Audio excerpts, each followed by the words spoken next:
Trump administration నుంచి తప్పుకున్న Elon Musk Trump ప్రభుత్వంపై సంచలన వ్యాఖ్యలు చేశారు. అమెరికా తొందరలోనే దివాలా తీస్తుందని హాట్ కామెంట్స్ చేశారు.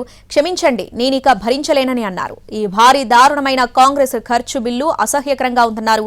దీనికి ఓటు వేసిన వాళ్లు సిగ్గుపడాలన్నారు.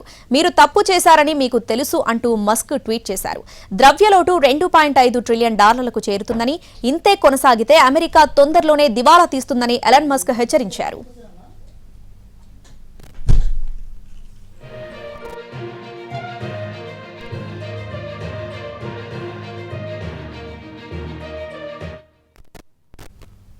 ట్రంప్ బిల్లుపై మస్క్ చేసిన సంచలన ఆరోపణలపై వైట్ హౌస్ స్పందించింది. బిల్లుపై అధ్యక్షుడి అభిప్రాయాన్ని వారు మార్చలేరని పేర్కొంటూ మస్క్ వ్యాఖ్యలను తోసిపుచ్చింది.